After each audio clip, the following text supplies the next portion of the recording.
This is my second podcast I've recorded today, and I'm noticing my beard's getting a little scraggly here. I need to clean Oh, that up. uh, I don't- too busy for personal care, right? Too busy for personal care. I need to pick up a razor, guys. So, anyways, today we're talking about kind of company culture and how important it is to define that. Really was inundated with culture awareness back in the corporate world. It's a Mhm. huge thing there, right? And I came out to the MSP world, and it's more of like, we just need to get stuff done. Like everybody's like, get things done. How do I get things done? Like, well, what kind of culture do you have? Are you guys all about work, or is there a atmosphere? And so when I formed Virtual C and Humanize it, I wanted us to have this feel of, like genuineness and care and constant improvement. And it's kind of created a really fun place to work. Yes, very And much. so outside of dealing with all the usual administrative tasks of running a company, like this is a fun place to work. Yeah, yeah, we're we become a good team, and I'm making really obscure Atari 2600 jokes last night. That Adam is the only one that gets, and I was even wondering if he was going to get it. Oh, it's But like, where's the Warren Robinette at reference? And then validating Skip's like obscure reference. but this idea of culture, I've seen it, as well, and even in the corporate world, it's really hard, I think, for the corporate environment, but sometimes they do that. I worked for a pretty good size corporate entity that had a good culture, and when the ownership changes or the leadership changes direction, you've got to be sensitive about that culture. Yep. On a smaller scale, again, experience with that, and the same people were there, the same clients and products, but the shift had happened, and it wasn't communicated to the team, and it was really, really difficult. There was a lot of people very frustrated, and work productivity started going down, and culture is such an important part. And you don't have to make this big culture. You don't have to, create this whole product line or anything about your culture, but you need to understand what it is. You need to admit it and own it or change it. But you can't ignore the culture that grows up within your organizations. Yeah, and I think being deliberate about it, but about creating something, and I think a lot of technical people don't know how to start creating a good culture. Mhm. Oh, yeah. And you want to have a good shop. Like, I hear people say, why aren't my technicians working? Why don't they just do what they're told? And it's like, well, what kind of culture are you creating? Like, are your technicians, do they understand what they should be doing today? And it's like, yes, they do. I tell them what they do. Okay, let's chill a little bit. Yeah. Do they get it? Are they the right person for your organization? If you're very much a process delivery organization, is that the kind of person you hired? Do you have a culture where everybody is in alignment with, this is the kind of place I want to work at? Or are they maybe more egalitarian? You don't know what that word means. Are they more like level? Like, are you a hierarchical organization where you have a head honcho at the top and he dictates down? Yeah. Or are you egalitarian where everybody's like, we're all on the same level here and we're working to the same goal? And so you have to determine like little things like that. The first thing you need to say is, are you hierarchical? Yes, everybody reports up to me. Okay, that's your decision. Just understand, now you need to have people who are willing to work in that environment. Right. And if somebody's an egalitarian, they want hand holding, they want a little bit more like level back and forth, then you can say, that's the kind of organization I want. I want everybody to be kind of on the same playing field. I want them to be talking to each other. This isn't socialism. It's just like, hey, you all have cubicles. There's not like a corner office where Bob sits and everybody reports to him. Yeah. But rather, like, we all sit down, we think about like, what are we going to do? Like, which direction are we going to go? Everybody kind of gets a say at the table. And if somebody comes with a great idea, they can come to your desk and say, hey, look, I've got this idea. Or I'd like to be able to manage Cisco's using these scripts and this software. Is that something I can do? And you talk it through. Yeah. So setting that corporate culture becomes part of leadership. Who are you? And it becomes a reflection of your attitude. Yes. Yep. And so, well, like I want my biggest flaws, as came out of one of my assessments, was I am overly optimistic, and All right. that also helps me vision set. So it means I need to find people in my culture that are going to ground me and help me say, no, no, this is what we need to do. So Skip will say, Adam's got his head in the clouds, and Skip's got his head in the woods, Well, and that works because Adam tries to like do these great lofty things, and then Skip makes sure they happen. well, I'd much rather you be overly optimistic than overly pessimistic. Yeah. I can't handle all the negativity. Bad vibes, man. Yeah, yeah. So, I mean, that is a part of our culture, and we meet like culture. How often are you touching base with your team members? If you're the kind of person who says, "Do I just want my engineers to go out and make money and bill hours." Yeah. Okay, that's one way of doing things. I personally like to have a daily stand up with my team and a weekly stand up, largely because we're virtual. But even if we were in the same office, I would still do the same thing because I want everybody to have a say in what they're doing and how the company is going. And so you have time every morning to say, hey, here's something I'm working on today. Here's something I'm working on later this week. I need help with this. Or can somebody cover me? And that is something consistently delivered, I think improves an organizational structure. As we grow, we'll start breaking those stand-ups into teams. And then as the company keeps accelerating, we're going to have this expectation like you meet on every morning at 8:30. You meet with the leadership team meets every Tuesday, and the sales team meets every Monday. And these are just expectations so that culture is built. So when somebody new comes in the company, there's this established routine that everybody's like, oh man, this is great. We're communicating really well, and we've got a solid vision. Change the way IT is done. Well, and it makes Go ahead. it just makes it easier for everyone to operate and get around. I mean, once you identify the culture, and even if it's maybe not something that you would naturally gravitate towards, you understand. It's kind of the unwritten rules about when you can make a joke and when we're going to be serious, and when do we bring up client financing, or all these sort of deals. It just gives a tremendous amount of structure without you having to lay out an agenda with bullet points, or detailed narratives for every morning stand up. Who needs that, right? That's way too much work. Yeah. So, but just understanding that culture allows your team to operate. Now they can start making connections with other team members, and that is going to be the biggest value. If you're hiring a person for what that one person can do, you're limiting yourself, because hiring a person to augment your team, to empower that team to do more, is going to be incredibly more productive. So integrating those people and using culture to do that is very, very important. Yeah, and it's all about being consistent, right? If you're not working in your company and creating those consistent behaviors, like how often do we meet with staff? How often do we meet as a leadership team to determine direction of the company? How often are we doing X, Y, or Z? And like, who gets to have a say in the running of the company? And these are all important questions. And you can use them in your own household. You can say like, hey, how often do we sit down as a family and talk about what are we going to do next month or next week? And I got one of those skylight calendars so we can all look at Cozy and say like, okay, who's going and doing what today? Oh, we can't do that on Friday because we have these 3 things going on. And, that's part of our household culture. Would we like to be one of those families that meets every Sunday? Like, yeah, we have Sunday dinner, but sits down and says, okay, let's talk about this week. Let's organize the days. Yeah, well, we'll probably never get there. That's kind of our family. Yeah. What kind of company are you running? Are you the kind of company that is kind of, ad hoc meets? And maybe that's why you're a little frustrated. Why aren't my people doing what I expect them to do?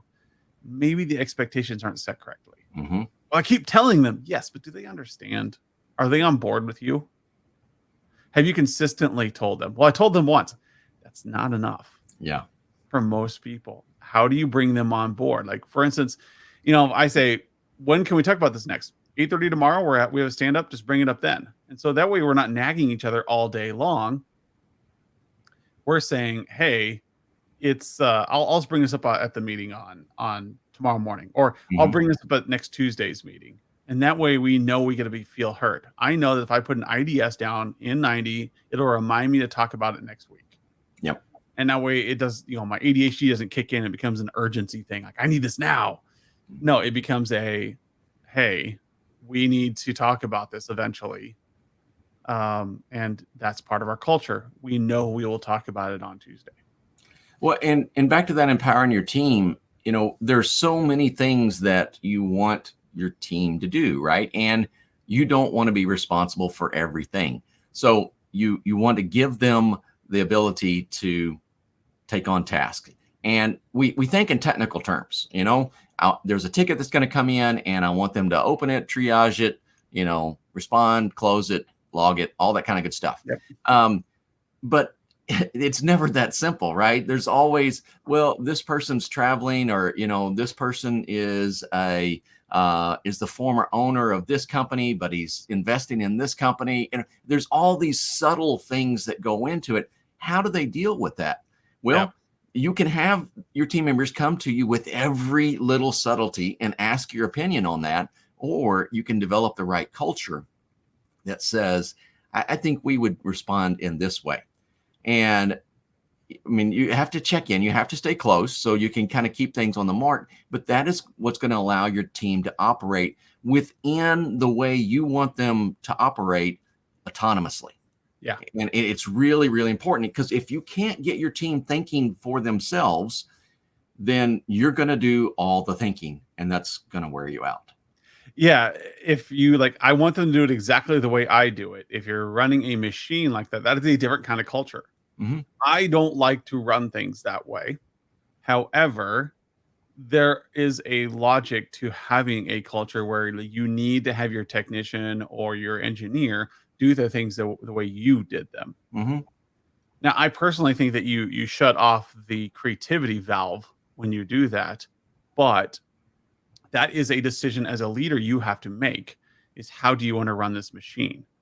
And so if you want them to run it exactly as it is, then you need to decide, hey, how do I create a culture of this? Mm-hmm. And when you have Yes. that culture of, I'm going to hire people who are really good process followers, now you set expectations. Now you know what kind of people to put on your resume. And when you're trying to hire this particular attitude, when you do your assessment at the end of the hire of, hey, what kind of person is this personality assessment, you'll be able to say, do they fit the culture of a process follower? And Yes. the Yeah. evaluator can say, you know what, they're more creative, and so they're going to be unhappy working for you, even though they're talented. That's it. It's the micromanager, right? And so I'm not a big fan of the micromanager, right? Because my personality, my native culture does not align with that. But there are micromanagers that can be very successful. They get the right group of people around them that, and it's not bad. I mean, there's people who like the process. They're like, I just want a list. I like going through it. I like checking off the boxes. Yep. I can get stuff done. And a micromanager can have a very effective team at getting a very defined set of things done. But you want more creativity, I would say the micromanagers are not going to work out well for you. But either way, it's back to what I said earlier. Your culture is important. You've got to own it or change it, but you have to identify it. Either way, you have to own it, change it, or do something, because you can't just ignore the culture in your environment. Correct. Even if you ignore the culture, you still have a culture. Yeah. Right. I have a culture where the owner does not involve himself in the politics of the business. Well, guess what's going to happen? Yep. It's going somebody else or something else is going to dictate the culture of your environment, and it might not be a healthy one. You might have a struggle with this because you're like, man, why don't my people do what I told, or why aren't my people meeting expectations? If you're saying those questions, you have a culture issue, and you can redefine that. Like they don't understand where you need to be, or maybe they're a bad fit. They don't know where they need to be. They don't know what the expectations are. Well, I keep telling them that doesn't mean they understand. Yeah. Like, Mm. and so, but it takes time to be good at that. It takes time to move on culture. And but if once you have it defined, now you start saying things of, man, Bob got ahead on that project or Mhm. solved a problem I didn't even know about. And you start feeling more positive because things are going in the right direction without you being involved. Because the ambient pressure on your culture is creating an environment where people behave the way you expect. And then they are knowing that you're behaving the way they expect. Mhm. And this context starts getting created of which you work. So, cultural context is an important thing.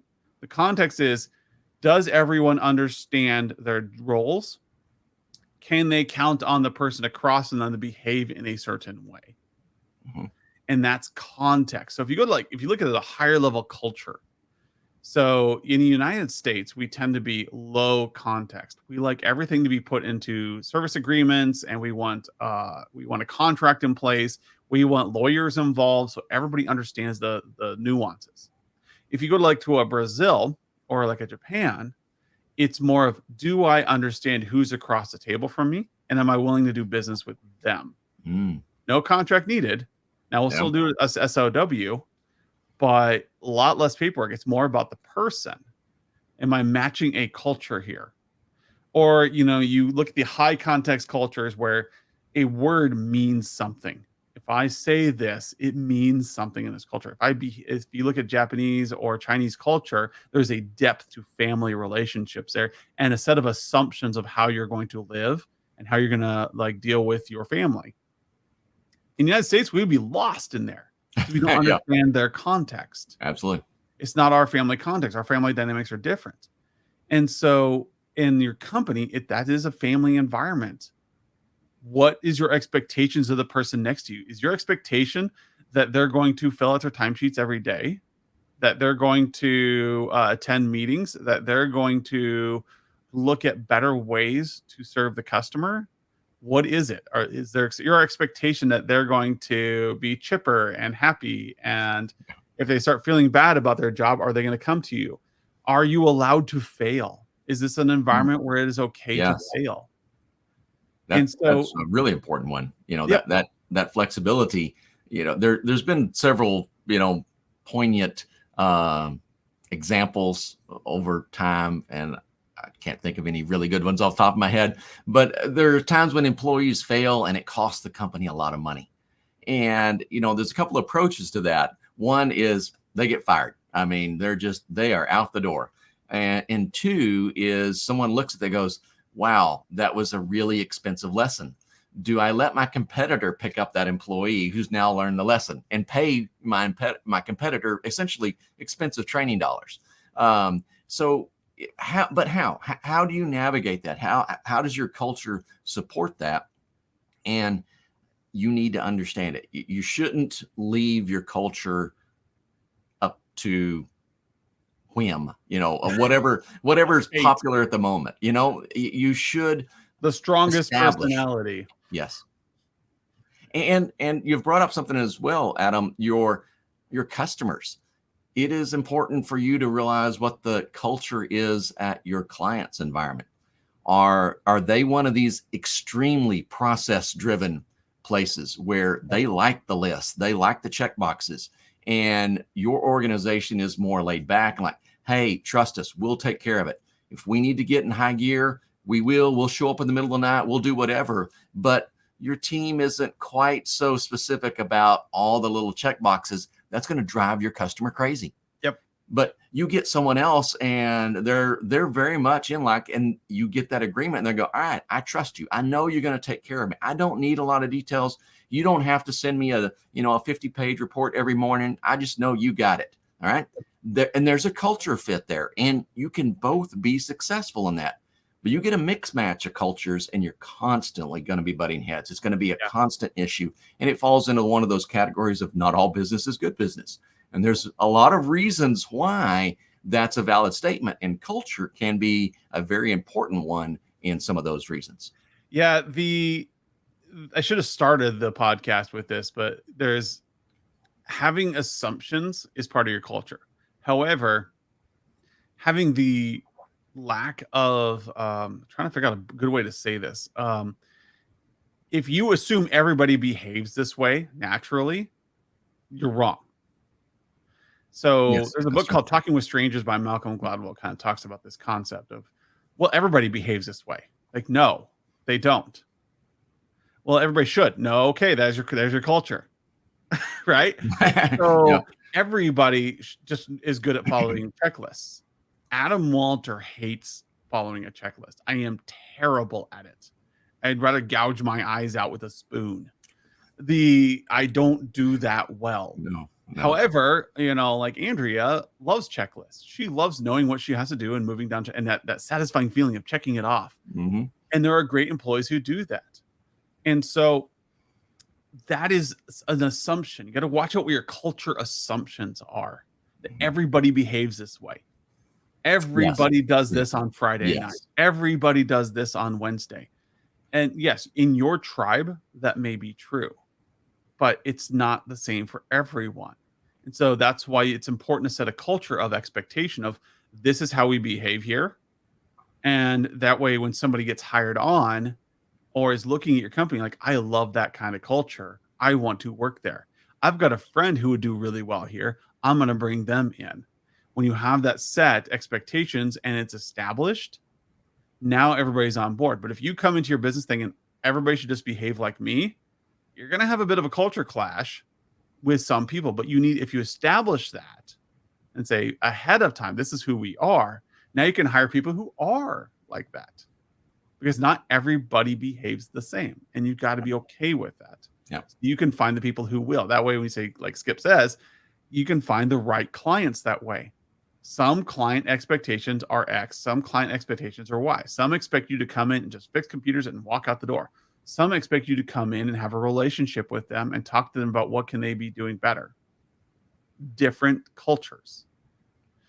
So I like culture. When establishing a company culture, it's what kind of family dynamic do you have within your company? You say, well, we don't have one. Like, yes, you have one. You do. Is it deliberate? Yes. Are you crafting something where people feel comfortable? Hey, I worked for a company where the first Wednesday of every month was they catered dinner for the entire company. I had one where you established the most important thing was you were butt in seat at 8 a.m. You got up at 4:30 p.m. Yep. Took a noon lunch. You took a 10 o'clock walk. You took a 2 o'clock walk. Yep. That's what everybody does. Yeah. I've worked in a variety of environments and seen a variety of successful environments. Each of these environments I'm talking about were just as successful. They just had different cultures. And they attracted different people because of that. Yeah. I keep coming back to is I'm trying to, I don't know, part of my brain's trying to make a soundbite for Richard. Because I know he asked for these things, but I think, just for one phrase is, what is your culture? What is your culture? Yes. You have to define it. You have to either own it or change it. You can't ignore it. If you can explain what is my culture is this, our company is like that. Can you answer those questions? If not, sit down with your team and think about it. What kind of company are we? I love this. I love this topic. It's something I'm passionate about. I feel like I can come in and help people establish corporate culture would be like another calling of mine. I love it. It's fun. People try really hard to make corporate culture in the wrong way, and like gets a little kitschy. Too contrived. We're the unicorn company, right? Like you got to align with who you are. What's your soul? That's where you are. Yeah. All right. Well, you can't be someone you're not. You can't be somebody you're not. You can try, but it'll hurt. It will. Yes. All right. Thank you, Skip, and we'll see you guys next week. See ya.